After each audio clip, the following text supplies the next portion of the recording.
Bem, esta conferência se intitula A História do Clímax Vindouro, porque isso é exatamente do que ela trata. Depois de termos visto todas as coisas terríveis que estão sucedendo nesta terra, e como se levantam dois grupos, e como finalmente esses dois grupos vão se chocar. E é tão óbvio que um grupo está na grande maioria, mas eles não têm absolutamente nenhuma possibilidade de obter êxito. Portanto, o que nos resta fazer é ter fé. Lembram-se de Apocalipse 18, 1 a 4? Depois disto, vi outro anjo descer do céu com grande poder, e a terra foi iluminada com sua glória. E clamou com potente voz, dizendo: Caiu, caiu a grande Babilônia, e se tornou habitação de demônios, e guarida de todo espírito imundo, e moradia de toda ave imunda e aborrecível. Porque todas as nações beberam do vinho do furor da sua fornicação, e os reis da terra fornicaram com ela, e os mercadores da terra se enriqueceram da potência de seus deleites. E ouvi outra voz do céu que dizia: Saí dela, povo meu, para que não sejais participantes de seus pecados, nem recebais uma porção de suas pragas. Assim que, bem pouco antes do fim dos eventos deste planeta, há uma chamada para que saiam de todo o sistema babilônico, do qual nós falamos nestas conferências. E então virá o fim. Isaías 24, 5 diz: E a terra se contaminou com seus moradores, porque transgrediram as leis, falsificaram o direito, quebrantaram o pacto eterno. É isso que eles fizeram. E nós já vimos como eles o fizeram. Vimos como a lei foi alterada, como o catolicismo diz que vale mais do que a Bíblia. E por isso falam: não importa, vamos mudar a lei. E vimos que virá o choque entre os que guardam os mandamentos e os que não os guardam. Estes foram os capítulos que nós estávamos vendo até agora, nestas conferências. Mas vamos tratar dos últimos capítulos do Apocalipse. Mas esses capítulos se apoiam em muitos outros textos da Bíblia, a fim de que mostremos um panorama completo. O que é injusto, continue injusto. E o que é imundo, continue imundo. E o que é justo, pratique a justiça ainda. E o que é santo, santifique-se ainda. Eis que logo venho, e trago o meu galardão comigo para recompensar a cada um segundo sua obra. Portanto, Deus está julgando a humanidade. E mais cedo ou mais tarde, sairá um decreto que dirá: consumado está. Chegou até aqui e não passará disso. Os que tomaram uma decisão pela justiça estão cobertos. Os que tomaram uma decisão em favor da injustiça, eles terão tomado uma decisão eterna. O tempo da graça vai chegar ao fim. Então vamos dar uma olhada na tipologia do Egito, pois ela nos fala sobre o que vai acontecer no tempo do fim. Disse também Faraó: Eis que agora o povo da terra se tornou numeroso, e vós o fazeis cessar das suas tarefas. Êxodo 5:5. Este é um versículo interessante. Faraó está repreendendo a Moisés porque permitiu que o povo descansasse de suas cargas. E a palavra descanso aqui é a palavra Shabbat. Assim que, em outras palavras, o faraó está dizendo: você está dando para o povo um Shabat para suas cargas. O que significa dizer, observar o sábado. Você está fazendo com que essa gente guarde o sábado. E faraó disse: não guardarão o sábado, trabalharão. E duplicou os seus labores. E disse: não vamos lhes dar mais palhas, eles mesmos vão buscá-las. Nada de sábado. E qual foi a reação de Deus? Quando o faraó fez uma lei que proibia que o povo de Deus observasse o sábado, o que aconteceu? Vieram as pragas. Vi no céu outro sinal, grande e admirável. 7 anjos que tinham as 7 últimas pragas, porque com elas se consumava a ira de Deus. Apocalipse 15:1. Assim que, evidentemente, nesse tempo, depois que estas leis forem feitas, e depois que tenham sido decretadas, as pragas virão. No Egito foi feita uma lei proibindo que as pessoas observassem o sábado. E quando essa lei foi feita e foi implementada, vieram as pragas. Naquele momento houve 10 pragas, porque era uma tipologia. Mas agora são 7 pragas. Este é o último evento. E isto significa que nenhuma dessas pragas afetará o povo de Deus. E então virá o tempo do fim. Portanto, a pergunta é, como vai ser esse fim? O que ensina a Bíblia? O que ensina o mundo? Vamos ver que o que o mundo ensina é exatamente o contrário do que a Bíblia ensina. E é um fenômeno muito estranho. Bem, ruína e destruição. A pergunta é, há esperança? Bem, se não houvesse, não poderíamos sorrir. Vejamos Tito 2,13. Aguardamos a esperança bem-aventurada e a manifestação gloriosa do nosso grande Deus e Salvador Jesus Cristo. Esta é a esperança, e é a única esperança que temos. Esta é a solução para o problema. Agora, como será quando Jesus vier? Há tantas doutrinas no mundo aí fora. As pessoas estão esperando a chegada de um Messias.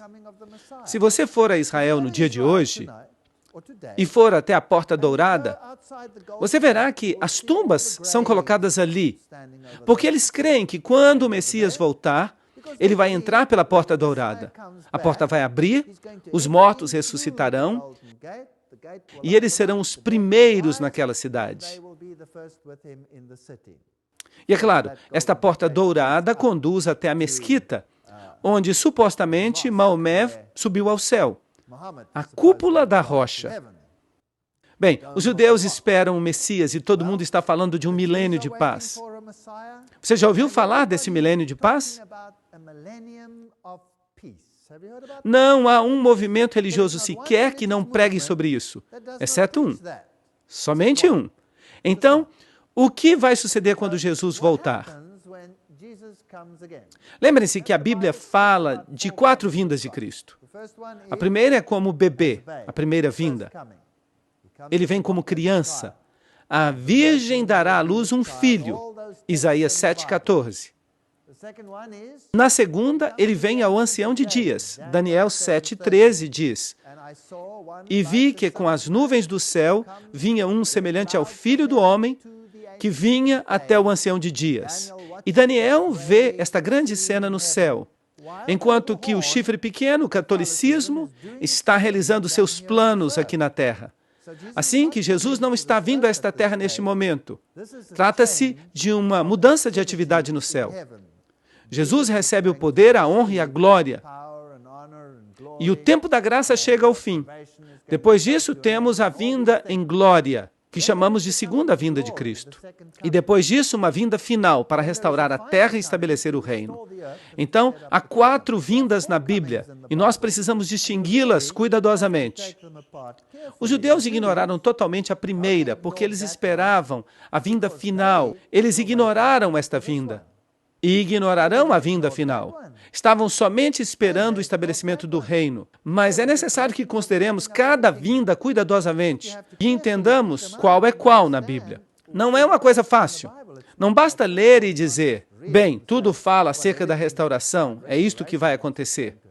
Isaías 7,14. Portanto, o Senhor mesmo dará o sinal. A virgem conceberá e dará à luz um filho, e lhe chamará Emanuel, Deus conosco. A que vinda se aplica esse texto? Obviamente, a primeira vinda, quando ele veio como bebê, mas essa vinda foi ignorada. Eis que a virgem conceberá e dará à luz um filho, e será chamado Emanuel, que traduzido significa Deus conosco, Mateus 1,23. Assim que na primeira vinda, Jesus pagou o preço do pecado.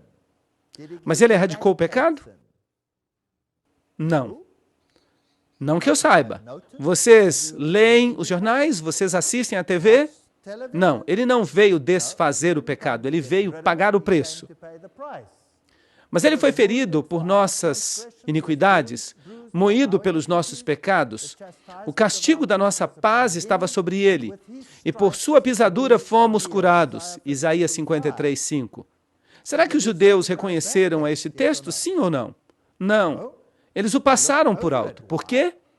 Porque tinham uma expectativa que queriam cumprir. Não queriam aceitar a interpretação bíblica. Agora, por que ele voltará? João 14. Na casa de meu pai há muitas moradas. Nós deveríamos conseguir recitar isto de memória. Mas se assim não fosse, eu vos teria dito, pois vou preparar-vos lugar. E se eu for e vos preparar lugar, virei outra vez e os levarei para mim mesmo, para que onde eu estou estejais vós também. Esta é uma imagem muito bonita de Deus. Esta imagem me encanta. Ele é tão carinhoso e quer que estejamos onde Ele está. Eis a razão por que Ele voltará. Ele vem fazer o quê? Ele vem para que possamos estar onde Ele está também. E eu os tomarei e os levarei para mim mesmo, diz o texto, de maneira que Ele vai nos receber para si. E nós precisamos saber como Ele vai voltar, porque a Bíblia diz, tenham cuidado, porque se levantarão falsos cristos no mundo. A Bíblia não diz isso? Então pergunto, como Ele vai voltar? Bem, esses são os critérios bíblicos. A segunda vinda será universalmente visível. Universalmente visível. Será que os mormons ensinam isto? Não. Eis que vem com as nuvens e todo olho verá. Apocalipse 1:7. Isso significa que não haverá ninguém que não se dê conta de que ele veio. Bem, como esse texto se encaixa no arrebatamento secreto? Há um problema aqui, não é verdade? Não se pode ter um arrebatamento secreto quando todo o olho verá. Não há nada secreto, todo o olho verá.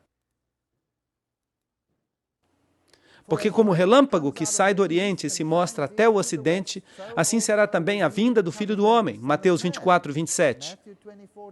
Há algo secreto mencionado neste verso? Não creio. Parece bastante visível. Ele será universalmente visível quando voltar. Agora, a Bíblia fala que ele voltará com as nuvens. O que significa isto? Será que significa que ele vai voltar num dia de chuva? Aquele que faz das nuvens a sua carroça. Aquele que anda sobre as asas do vento. Salmo 104:3. Se considerarmos o paralelismo hebraico neste versículo, as nuvens servem, então, de sua carroça. Os carros de Deus são 20.000 e vários milhares de anjos. O Senhor entre eles, como no Sinai, assim também no santuário. Salmo 68:17. Então, o que ensina o paralelismo hebraico? Jesus vai voltar com os anjos. E quando ele voltar, ele vai voltar com a glória de todos os seus anjos. E quantas pessoas o verão? Todo o olho verá. Como o relâmpago brilha desde o oeste, assim será a vinda do Filho do Homem. E verão o Filho do Homem voltando nas nuvens do céu com poder e grande glória. Mateus 24:30. Percebem o quadro? Portanto, isto significa que Jesus voltará com seus anjos. É isto que significa. E quando se manifeste o Senhor Jesus no céu com os anjos do seu poder. 2 Tessalonicenses 1:7. Devemos observar todos esses textos, alinhá-los uns com os outros, para que não sejamos enganados e possamos compreender exatamente o que vai acontecer quando ele voltar. Mateus 25:31 diz, quando o Filho do Homem voltar em sua glória. E quantos anjos? Todos os anjos. Todos os santos anjos com ele. Então se sentará em seu trono de glória. Assim que quando Jesus voltar, todos os anjos estarão com ele. Quantos vão ficar no céu? Nenhum. Todos vêm a esta terra. Isto é, trilhões de trilhões de trilhões de anjos. Um espetáculo incrível. Isto sim vai ser algo inacreditável. E quando ele voltar em sua glória e a glória do Pai e dos santos anjos, Lucas 9:26. O que nos diz este texto? Podem imaginar a glória do Pai? Jesus vai voltar com a glória do Pai. Agora, se ninguém pode ver a Deus e viver quando se é pecador, O que vocês creem que isto vai fazer com as pessoas que se recusaram a abandonar o pecado? Vai ser um problema. E o que vai acontecer com aqueles que foram redimidos? Qual é sua única esperança de sobreviver ao evento? Jesus, de ser cobertos com sua justiça. Esta é a única esperança que há. Assim que ele vai voltar com a glória plena da divindade e todos os anjos com ele. O número destes era milhares de milhares e milhões de milhões, Apocalipse 5:11. Vai ser um evento espetacular quando Jesus voltar. E Atos 1:11 diz, varões galileus, por que olhais para o céu? Este mesmo Jesus que foi tomado dentre vós ao céu, virá como vós o viste subir ao céu. Então, como foi levado para o céu? Também com anjos o viram subir. E este mesmo Jesus vai regressar. Não vai ser um fantasma. Ele mesmo disse, vem, coloca aqui o teu dedo, coloca a tua mão, coloca do meu lado e vê que eu sou real. Este é um Jesus verdadeiro que vai voltar, de maneira que será universalmente visível. A segunda vinda também será audível.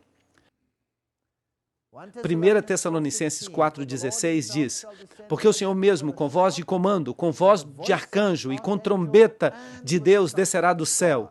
Todos vão ouvir. Até quem estiver surdo vai ouvir. Se houver alguém entre vocês com problema de audição, você também vai ouvir. Até mesmo os mortos vão ouvi-lo. Até mesmo os que tiveram o ouvido decepado vão ouvi-lo. A segunda vinda será audível, e enviará seus anjos com grande voz de trombeta, e juntarão os seus escolhidos dos quatro ventos, de um extremo do céu até o outro. Mateus 24:31. Mas quem vai reunir o povo de Deus? Será que há algo secreto e silencioso nisto? Não. Vai ser um evento espetacular e todos os escolhidos serão reunidos desde os diversos rincões da terra. E há aqui um critério muito importante. Ele não vai pisar na terra. Ele não vai pisar na terra. Os mortos em Cristo ressuscitarão primeiro, de maneira que há uma ressurreição dos mortos. É uma ressurreição daqueles que estão em Cristo. Eles vão ressuscitar. Depois disso, nós, os que estamos vivos, isto é, aqueles que estão vivos e que estão em Cristo naquele momento. Nós, os que estamos vivos, seremos arrebatados juntamente com eles. Os mortos que estão em Cristo e os vivos que estão em Cristo, seremos arrebatados juntamente com eles nas nuvens. O que significa isto? Que os anjos reuniram a todos. E o que os anjos vão fazer com eles? Vão levá-los para receber o Senhor no ar. Bem, este é um arrebatamento, mas não é um arrebatamento secreto. É um arrebatamento muito claro. E assim estaremos sempre com o Senhor. 1 Tessalonicenses 4:16-17.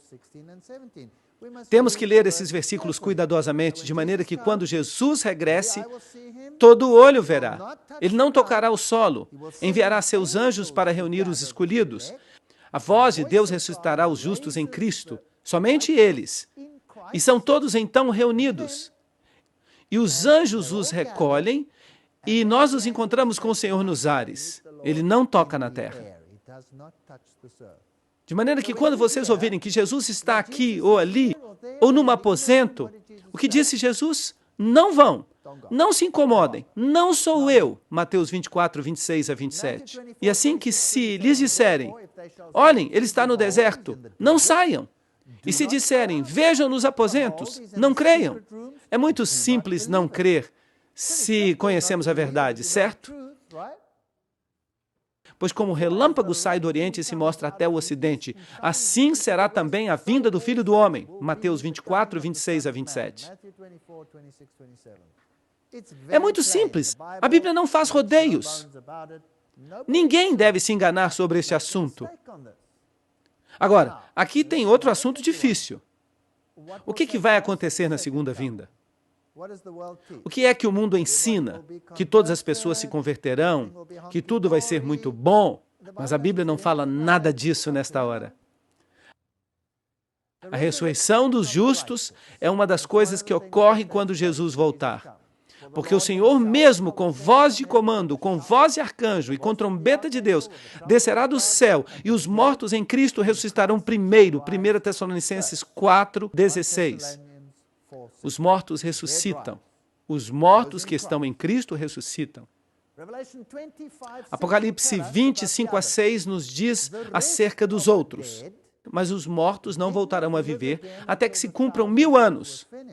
De maneira que, quando ressuscita o resto dos mortos, obviamente 1000 anos depois. É isto que o texto afirma. Ok.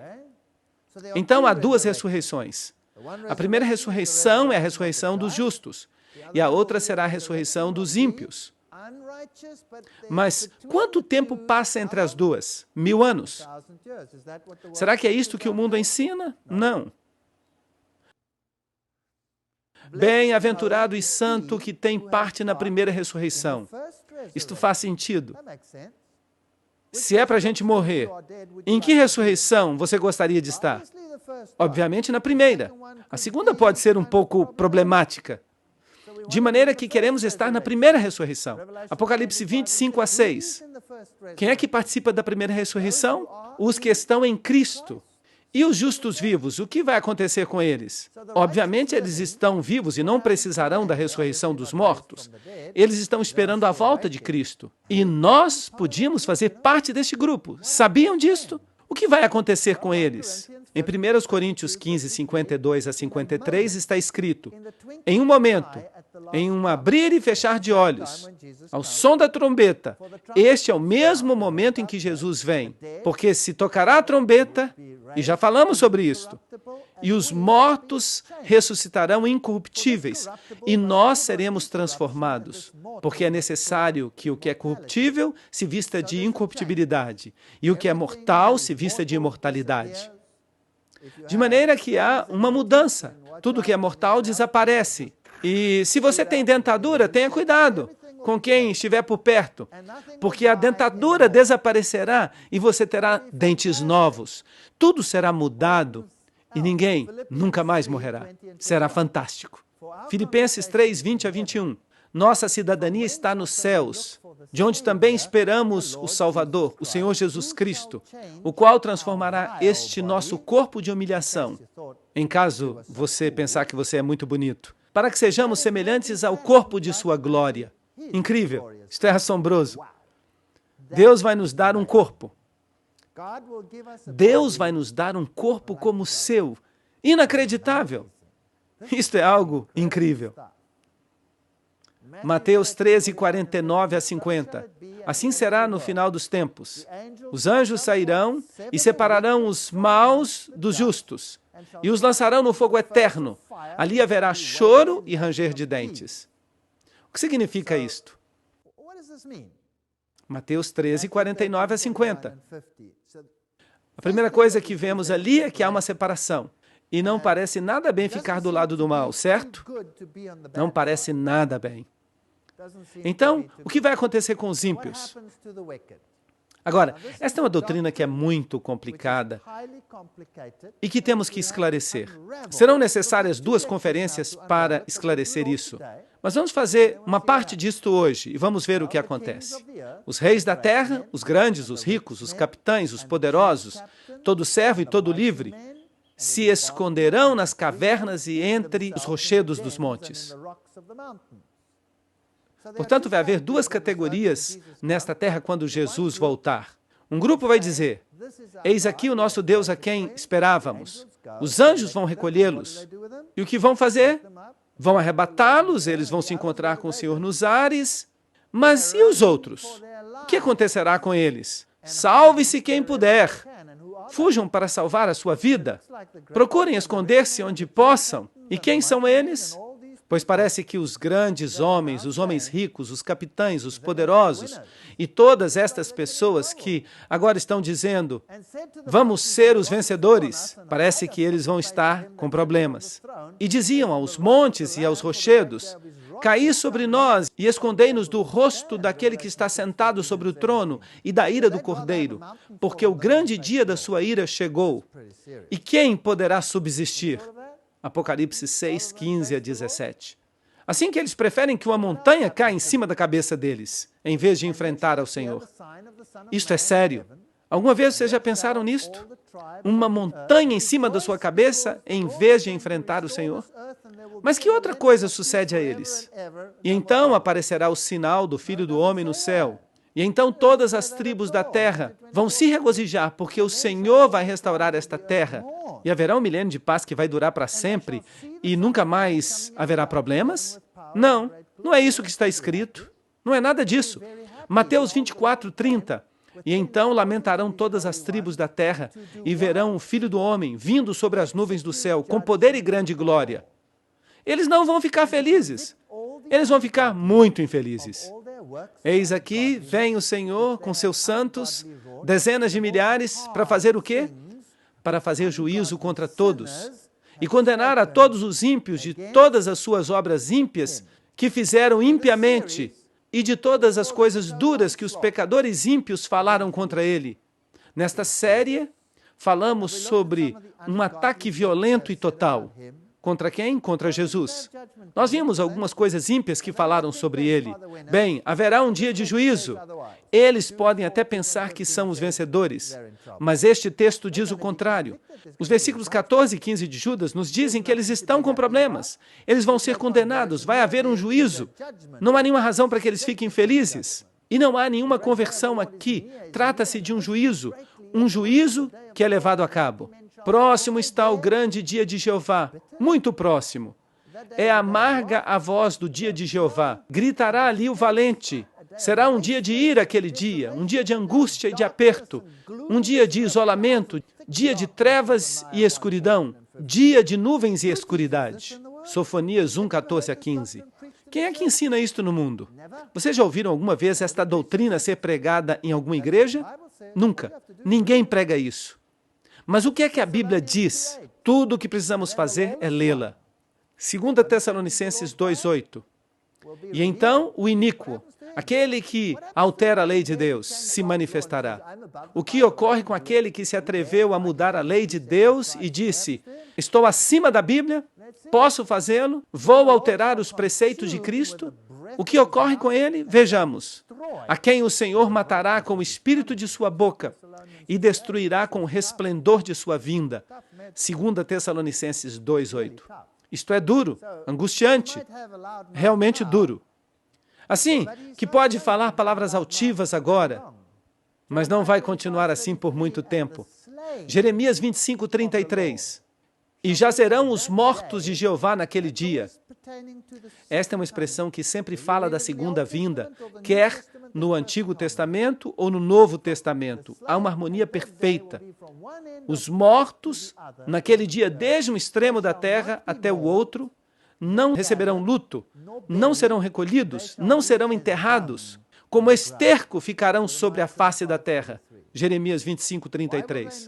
Por que não serão recolhidos? Não há ninguém para recolhê-los. Por que não vão ser sepultados? Porque não há ninguém para sepultá-los. Onde estarão aqueles que poderiam sepultá-los? Terão ido embora. E não vai ser nada secreto. Percebam que eu só estou lendo a Bíblia. Tudo o que estou falando é bíblico. Vou consumir totalmente todas as coisas da terra, diz Jeová. Consumirei tanto o homem quanto o animal. Vou consumir as aves dos céus e os peixes do mar e as pedras de tropeço para os ímpios. E cortarei o homem da face da terra, diz Jeová. Será que os animais pecaram? Por que é que o Senhor vai destruir todos os animais também? Por causa do pecado que estão sofrendo. Os animais se degradaram, se tornaram enfermos. Se vocês já estudaram a paleontologia, vocês sabem que os animais eram enormes no passado.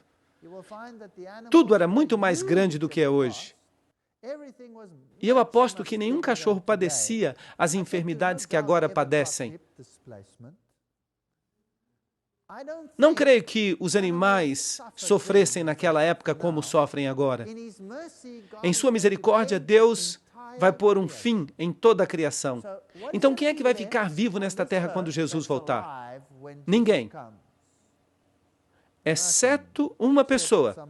Mas daqui a pouco eu falo sobre isto. Assim que tudo vai ser destruído.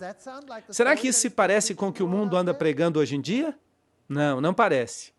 Mas o Salmo 110 diz: o Senhor está à tua destra, quebrantará os reis no dia da sua ira, julgará as nações e as encherá de cadáveres, quebrantará os líderes da terra. Salmo 110, 5 e 6. Então, o que vai acontecer com essa gente que ficou falando de maneira tão altiva contra ele? Eles vão morrer. Vão morrer. Jeremias 4, 23 a 28. Olhei a terra e eis que estava assolada e vazia, e os céus, e não havia luz neles. Olhei para os montes, e eis que se abalavam, e todas as colinas foram destruídas. Olhei e não havia homem, e todas as aves do céu se foram. Há harmonia entre os profetas ou não? Claro que há. Olhei e eis que o campo fértil se tornou em deserto. E quantas cidades?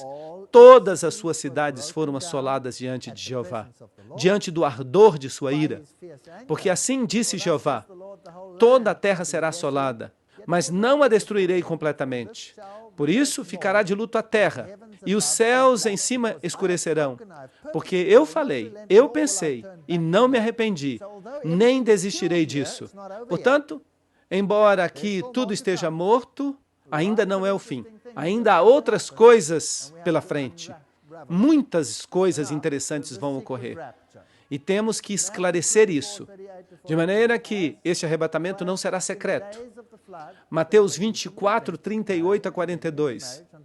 Porque como nos dias antes do dilúvio estavam comendo e bebendo, casando-se e dando-se em casamento, até o dia em que Noé entrou na arca, e não entenderam, até que veio o dilúvio e os levou a todos. Assim será também na vinda do Filho do Homem. Serão todos levados, como vimos. Então estarão dois no campo, um será tomado e o outro será deixado. Duas mulheres estarão moendo no moinho, uma será tomada e a outra será deixada. Vigiai, pois, porque não sabeis em que hora virá o vosso Senhor. É este o texto que eles usam para falar do arrebatamento secreto. Será que o texto diz que um será tomado secretamente e o outro será deixado? Será que fala isso? Não. Tudo o que diz é que um será tomado e o outro será deixado. Em outras palavras, o que acontecerá com o justo? Anjos o recolherão e o levarão para onde? Para se encontrar com o Senhor nos ares. E o ímpio? O que acontece com ele? Ele fica aqui e será morto. É só isso. Não há um arrebatamento secreto aqui. Será que existe alguma falta de harmonia entre isto e o que lemos? Não. Os dispensacionalistas afirmam que o anticristo se levantará depois do arrebatamento secreto. Mas a Bíblia claramente ensina que este poder vai surgir da igreja e não depois da igreja. 1 João 2, 18 e 19. Filhinhos, esta é a última hora. E conforme ouvistes que o anticristo vem, assim agora surgiram muitos anticristos. Por isto sabemos que este é o tempo do fim. Saíram dentre nós, mas não eram de nós. Porque se tivessem sido de nós, teriam permanecido conosco. Mas saíram para que se manifestasse que nem todos pertencem a nós. Portanto, se o dispensacionalismo ensina que o anticristo virá no futuro e que não virá de dentre os cristãos, mas de outra sociedade que vai perseguir os judeus, é isto que afirmam, isto não é bíblico, não é bíblico. Em todo caso, o anticristo não vem no futuro. Ele surgiu, como já vimos, desde a época romana. Ele sai da quarta besta, ele sai de Roma. De maneira que o dispensacionalismo não pode estar correto, porque não é bíblico. Mas vocês sabiam que praticamente todos os pentecostais e todos os batistas ensinam isto? Mas não é bíblico. Não existe um evangelho da segunda oportunidade. O arrebatamento secreto ensina um evangelho de segunda oportunidade. Ensina que aqueles que estão em pecado receberão outra oportunidade. De maneira que está estabelecido para os homens que morram uma única vez. E depois disso, o juízo. Não existe uma segunda oportunidade. É isto que diz Hebreus 9, 27. É agora ou nunca? Deixe o homem ímpio o seu caminho e o homem iníquo os seus pensamentos e volte-se para o Senhor, o qual dele terá misericórdia, e para o nosso Deus, o qual é amplo para perdoar. Isaías 55, 7. Não há aqui uma múltipla escolha. O justo e o ímpio se revelam ao mesmo tempo. Deus é justo. Ele dará aflição como castigo aos que nos perseguem e dará alívio aos que sofrem, e a nós também. Isto vai acontecer quando o Senhor Jesus se revelar no céu, com fogo ardente, com seus anjos poderosos. Será que há aqui uma segunda oportunidade? Sim ou não? Será que haverá um arrebatamento secreto? Será que ele é bíblico? Sim ou não?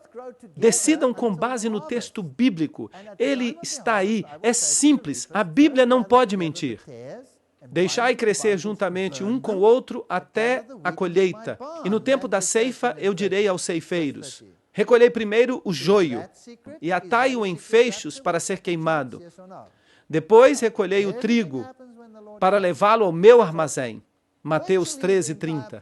Será que isso é um arrebatamento secreto com uma segunda oportunidade? Não. Tudo acontece quando o Senhor volta. Assim que praticamente quase todo mundo protestante está ensinando uma doutrina jesuíta, a ideia de Alcácer e Rivera, com o futurismo, o preterismo. As duas doutrinas começadas pelos jesuítas, as duas são ensinadas no mundo protestante. Elas não são bíblicas, são uma mentira flagrante para enganar as pessoas de modo que não obedeçam aos preceitos de Deus. O arrebatamento não é secreto. O povo de Deus, aqueles que lavaram as suas roupas no sangue do Cordeiro, têm que passar pela tribulação. Eles não serão arrebatados antes dela. E eu pergunto, será que os israelitas foram arrebatados quando as pragas caíram sobre eles? Não. Eles estavam ali e viram uma diferença entre eles e os outros. E logo eles foram levados. E o que sucedeu a Faraó e a seu exército? Foram destruídos. Esta é uma tipologia. É uma pequena representação de uma realidade maior no final dos tempos. Então um dos anciãos falou, dizendo: estes que estão vestidos com vestiduras brancas, quem são? De onde vieram? E eu disse: Senhor, tu sabes. E ele me disse: estes são os que saíram da grande tribulação e que lavaram suas roupas e as embranqueceram no sangue do Cordeiro. Apocalipse 7, 13 a 14. Eles têm que passar pela tribulação. Não estão a salvo da tribulação. O arrebatamento secreto ou a teoria do arrebatamento ensinam que os cristãos serão liberados da tribulação, que eles serão arrebatados. Mas isto não é bíblico, como podem ver. Este é o Senhor a quem esperamos. Nós desfrutaremos e nos alegraremos em sua salvação. Isaías 25, 9. Dois grupos. Um gemendo e o outro se regozijando. De maneira que não há arrebatamento secreto. Há uma vinda gloriosa do Senhor. E há uma destruição dos ímpios vivos. Mas e os vivos que estiverem mortos? Permanecerão mortos. Que, de fato, não é uma maneira estranha de dizer isso, certo? Os mortos que morreram em pecado permanecerão mortos. Por quanto tempo? 1000 anos. E quais são os sinais da sua vinda? Guerra e angústia entre as nações, terremotos. Será como nos dias de Noé, o evangelho será pregado em todo o mundo, haverá tribulação, falsos cristos se levantarão, e haverá sinais no sol, na lua e nas estrelas. Nós já vimos muitos desses sinais nestas conferências e nos nossos temas. Em Mateus 24, 2 a 3, é Jesus quem fala. Vem tudo isto? De certo vos digo que não ficará pedra sobre pedra que não seja derribada. Isso era uma tipologia do que ia acontecer na terra. Deus vai fazer uma destruição completa. E estando ele sentado no Monte das Oliveiras, os discípulos se aproximaram, dizendo: diz-nos, quando serão estas coisas? Que sinal haverá da tua vinda e do final dos séculos? Mateus 24. De que maneira estava o templo? Esta é uma réplica do templo. Quando foi destruído por Tito, começaram a queimá-lo e se supunha que ele deveria ser preservado. Mas dispararam flechas de fogo e ele queimou como palha. O ouro derreteu, escorreu para baixo, entre as pedras, e depois que os incêndios terminaram, os soldados rasparam cada uma das pedras para recolher os metais fundidos. Aqui está o menorá, um emblema dele no arco de Tito, quando os escravos o estavam levando de volta a Roma. Próximo está o grande dia do Senhor. Próximo, às portas. É amarga a voz do dia do Senhor. Gritará ali o valente. Dia de ira será aquele dia. Dia de angústia e de aperto. Dia de alvoroço e isolamento. Dia de trevas e obscuridade. Dia de nuvens e escuridão. Não vai ser um dia agradável.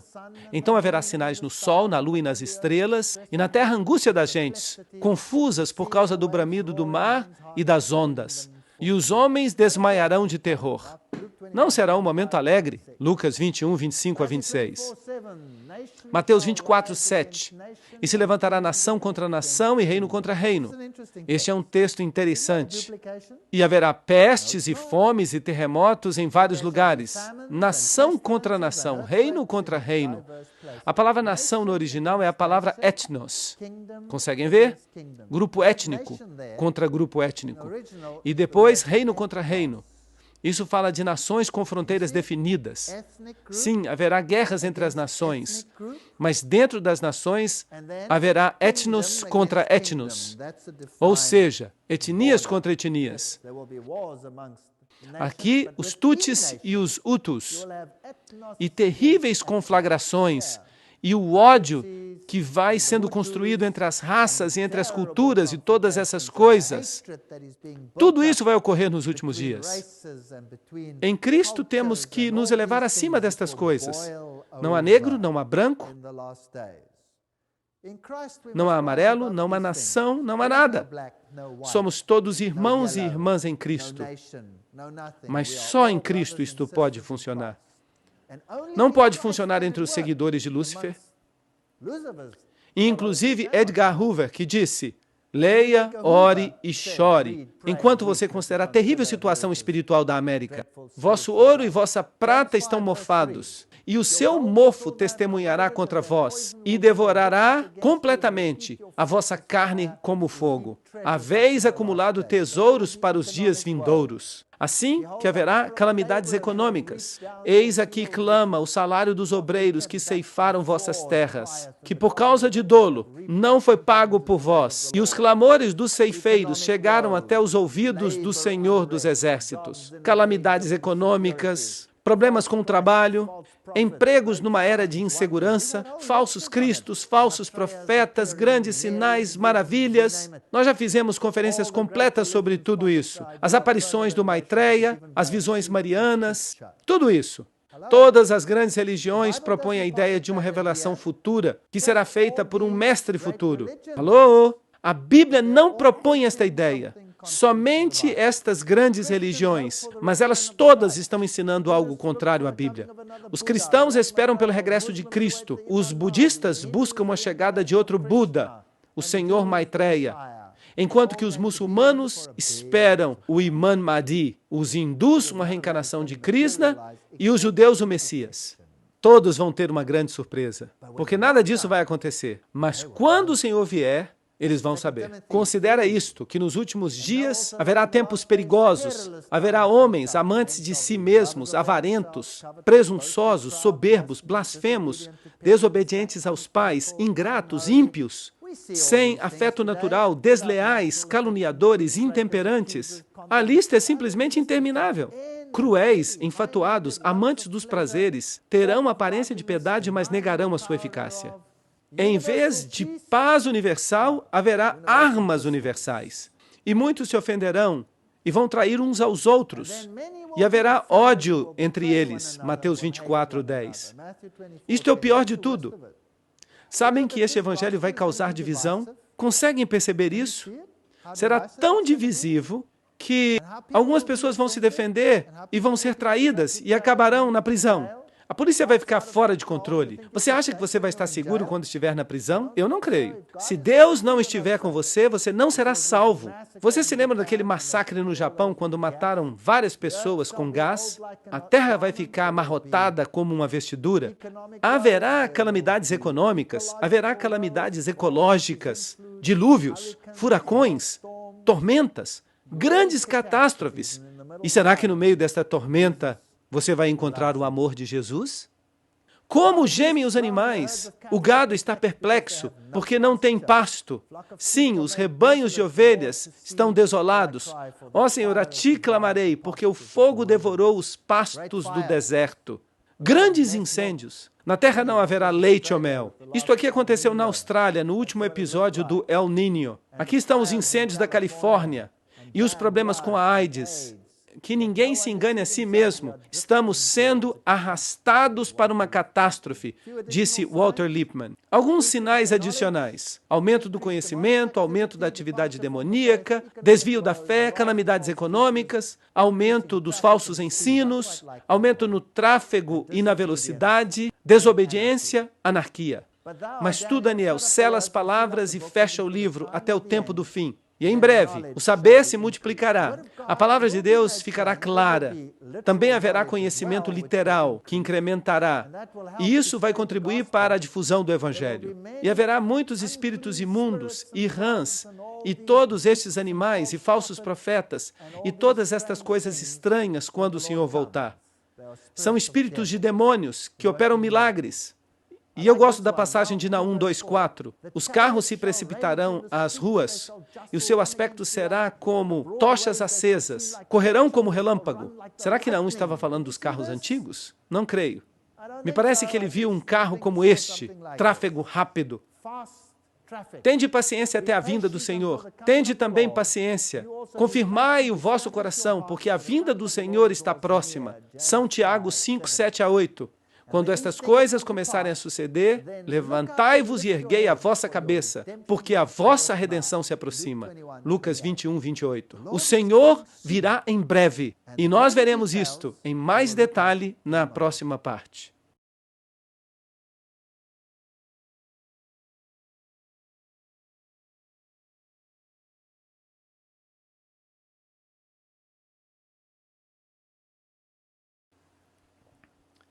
Bem, nós vimos os sinais da volta do Senhor e vimos que quando essas coisas começarem a suceder, nós temos que levantar a nossa cabeça porque a nossa redenção se aproxima. Lucas 21:28.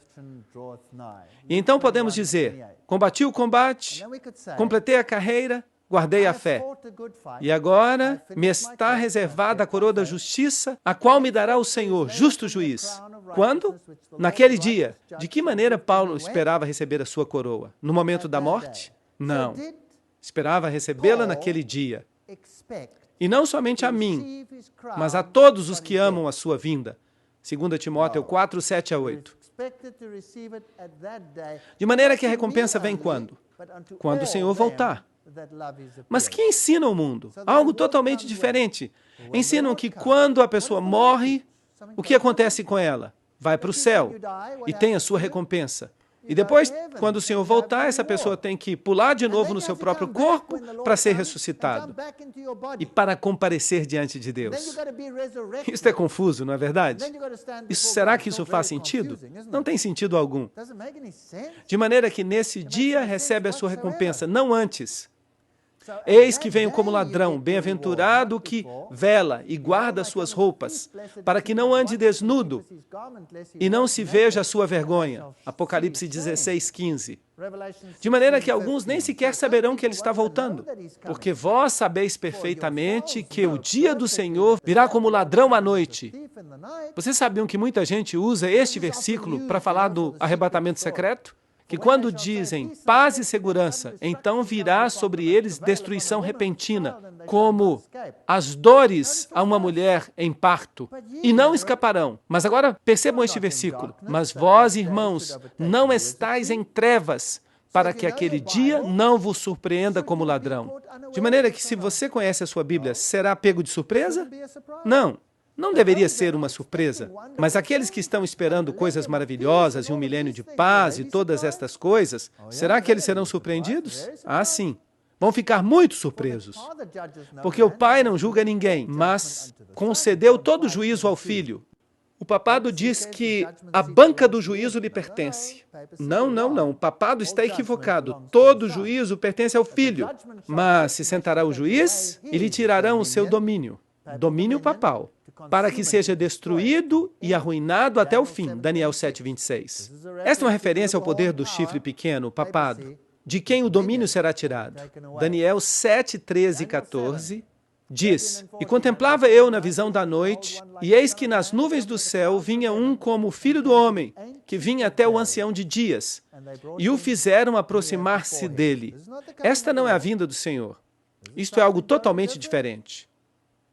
E lhe foi dado domínio, glória e reino, para que todos os povos, nações e línguas o servissem.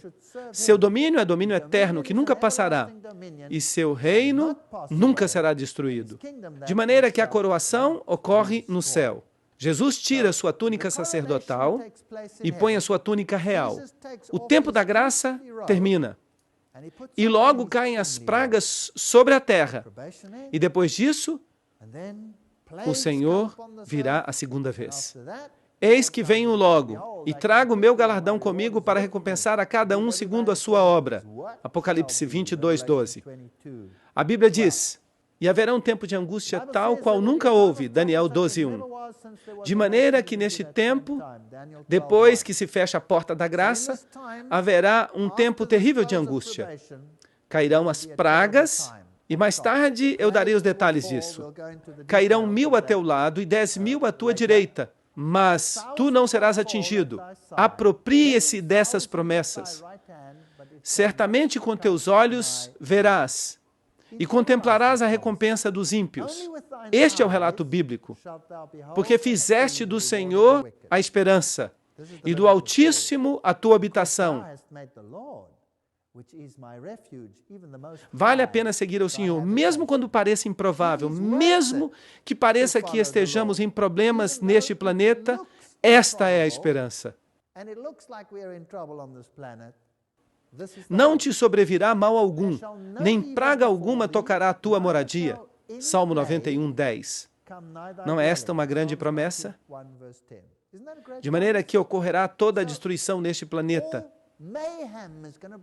Mas você não tem que temer nada se você está em Cristo. Agora, quando Jesus voltar, teremos a Batalha do Armagedon. O que o mundo fala acerca da Batalha do Armagedon? Eles dizem que vai haver uma guerra no Oriente Médio. Primeiro, diziam que eram os turcos, mas depois que os turcos perderam seu poder, disseram que iam ser os russos. Os russos viriam e lutariam. E então todos se reuniriam neste vale, Armagedon, o vale de Meguido. E ali haveria uma grande guerra. E logo o reino se construiria na terra. Mas eu pergunto, será que isso está em harmonia com o que acabamos de ler?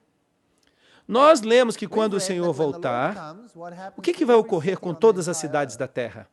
Serão aplainadas, é isto que a Bíblia diz. Toda cidade é aplainada. Será que isso também se aplicará a Jerusalém terrestre? Obviamente que sim. A Jerusalém terrestre vai deixar de existir. Qual era a bendita esperança de Abraão? Ele aguardava uma Jerusalém terrestre ou uma celestial? Ele aguardava uma Jerusalém celestial. A propósito, quem está construindo esta cidade? Vou preparar-vos lugar, nos disse Jesus. Então, o que é esta batalha do Armagedon? Os reis da terra em todo o mundo são reunidos no lugar que em hebraico se chama Armagedon, Apocalipse 16, 14 e 16. A palavra grega para lugar é topos. E topos tem tanto um sentido literal quanto metafórico. Assim que este último significa um estado de ânimo. De maneira que uma pessoa pode ter um estado de ânimo que o leve a algo. Portanto, Satanás vai incluir um estado de ânimo nas pessoas do mundo que os vai forçar a buscar a morte daqueles que se recusam a obedecer suas ordens. Será que isso faz sentido? Porque topo significa também um estado de ânimo.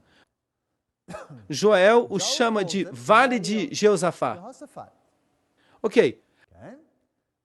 Zacarias declara que as nações se reuniriam em Jerusalém, no sentido em que elas lutariam contra o povo de Deus. Reunirei a todas as nações e as farei descer ao Vale de Josafá. Joel 3:2. Porque eu reunirei a todas as nações para combater contra Jerusalém. Zacarias 14:2. Será que a Bíblia está se contradizendo? Não creio. Vejam que o que a Bíblia está fazendo aqui é descrever uma tipologia. O Vale de Josafá é o lugar onde Deus interveio e lutou em favor dos filhos de Deus. E Jerusalém é um tipo do povo de Deus. Deus intervirá e lutará em favor do povo de Deus. E quem vai destruir o ímpio com o resplendor de sua vinda? Jesus. Serão os russos? Não. O Senhor os matará com o resplendor de sua vinda. E não algum poder anticristo que vai ser conquistado em algum lugar do Oriente Médio. O sexto anjo derramou a sua taça sobre o grande rio Eufrates, e a água dele secou, para que estivesse preparado o caminho dos reis do Oriente. Apocalipse 16, 12. Será que eles são os russos ou os turcos? Quem quer que sejam, não está em harmonia com o resto da Bíblia. Agora, aqui está o Vale de Meguido. E ali mais acima, Acabe tinha sua fortaleza. E este foi um dos currais onde se atavam os cavalos, onde eles podiam comer e beber ou fazer o que quisessem. Ali havia cisternas com água, e ali foram travadas grandes guerras. Portanto, este Vale de Meguido é um lugar muito interessante. E quando você está no Vale de Meguido, há um monte que aparece proeminentemente. É o Carmelo. E foi no Carmelo que se tomou a decisão quando Elias disse: escolhei hoje a quem sirvais. Este é o Vale da decisão. Ali, naquela descida. Cheguemos-nos juntos a juízo. Quem suscitou do Oriente aqueles cujos passos a vitória acompanha? Quem faz que as nações se lhe submetam e que ele domine sobre reis? Ele os entrega a sua espada como pó e ao seu arco como pragana arrebatada pelo vento. Do que Isaías está falando aqui? Quem é este rei do Oriente? É o Messias. É Jesus. Sim, é o Messias. Estamos absolutamente seguros disso? Vamos confirmar. Está aqui em Ezequiel 43, 1 a 2. E me levou logo à porta, a porta que dá para o Oriente. E aqui, a glória do Deus de Israel, que vinha do Oriente. Com quem vem? Vem com todos os seus anjos e vem com a glória do Pai, assim como também com sua glória. E o ruído era como o ruído de muitas águas, e a terra resplandecia por causa de sua glória. Quem são estes reis do Oriente que vêm? Jesus e seus anjos. Esta é a única solução em harmonia com a Bíblia que se pode encontrar. Eis que vem o Senhor com suas santas dezenas de milhares para fazer juízo contra todos. Não vai acontecer um Armagedon literal, com todas as nações do mundo reunidas em um vale pequeno. Elas não caberiam ali em primeiro lugar. Mas ele vai condenar a todos os ímpios de todas as suas obras ímpias que haviam feito impiamente e de todas as coisas duras que os pecadores ímpios falaram contra ele. Judas 14, 15. É isto que vai acontecer. Estava vestido com uma roupa manchada de sangue, e seu nome é o Verbo de Deus e exércitos celestiais. Estamos entendendo que tipo de guerra vai ser esta guerra? Vai ser uma guerra celestial, uma intervenção celestial. E os exércitos celestiais o seguiam vestidos de linho finíssimo, branco e limpo. Eles o seguiam em cavalos brancos. De maneira que esta guerra será a intervenção de Deus. Assim que o Armagedon é o monte da decisão aqui nesta terra, é quando Cristo intervém em favor de seu povo. De sua boca sai uma espada aguda para ferir com ela as nações. E ele as regerá com cetro de ferro. E ele pisa o lagar do vinho do furor e da ira do Deus Todo-Poderoso. Destruição da grande cidade. E que cidade é esta?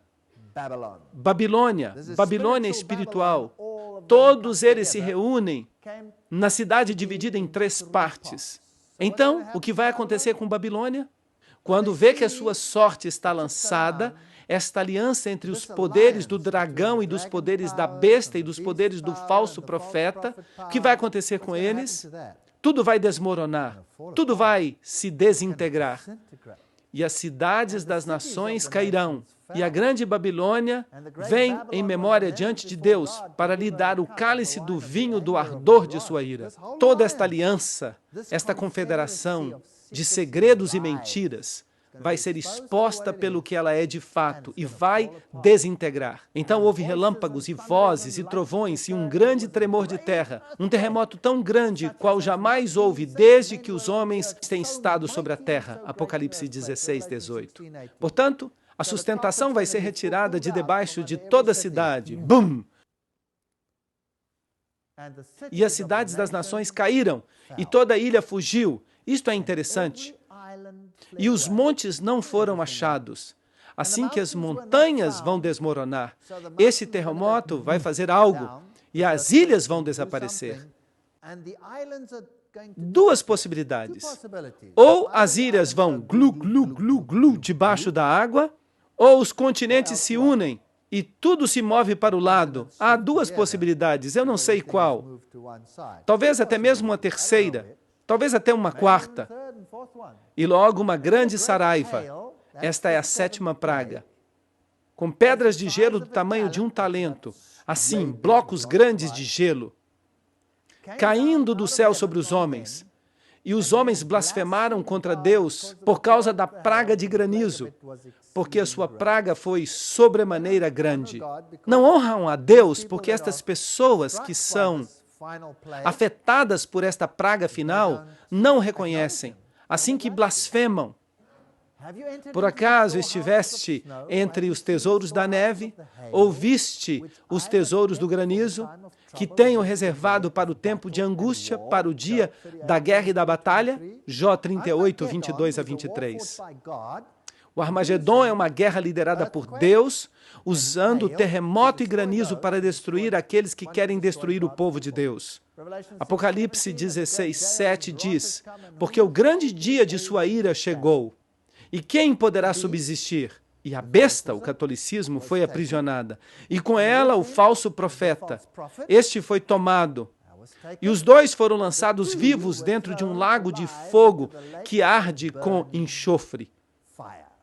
E os demais, quem são eles? Os reis da terra, os comerciantes, todos os demais foram mortos com a espada que saía da boca daquele que montava o cavalo. Apocalipse 19, 20 a 21. Ok, quem está faltando nessa tríade que acabamos de ler? O dragão não está aí. O dragão são as forças demoníacas que reuniram as pessoas em toda esta união espírita. Ele não está aí. A besta, o catolicismo e o protestantismo apóstata entraram em aliança e todas as forças babilônicas são destruídas, mas as forças demoníacas permanecem. Certamente, Senhor Deus Todo-Poderoso, os teus juízos são verdadeiros e justos, Apocalipse 16, 7. Mas os outros mortos, lembram-se? Não ressuscitaram até que se cumprissem os 1000 anos. Esta é a primeira ressurreição, Apocalipse 25. A propósito, isto parece um pouco estranho. Esta é a primeira ressurreição. Você deve recordar que o Apocalipse está escrito como um quiasma. E estamos lendo de trás para frente, de maneira que as ideias são de trás para frente. O resto dos mortos não reviveram. Mas bem-aventurados e santos são aqueles que têm parte na primeira ressurreição. A descrição se inverte. Portanto, os ímpios vivos morrem e os ímpios mortos seguem mortos por 1000 anos. E os mortos em Cristo ressuscitarão primeiro. Então, nós, os que vivemos, os que permanecemos, seremos arrebatados juntamente com eles nas nuvens, para nos encontrar com o Senhor nos ares. E assim estaremos sempre com o Senhor. Assim que os justos vão para o céu, os justos mortos, os justos vivos, trasladados ao mesmo tempo, eles sobem, o resto está morto, portanto os justos mortos, junto com os justos vivos, são trasladados para encontrar com o Senhor nos ares. Isto é bíblico? Sim. E ali passam seu tempo futuro com Deus.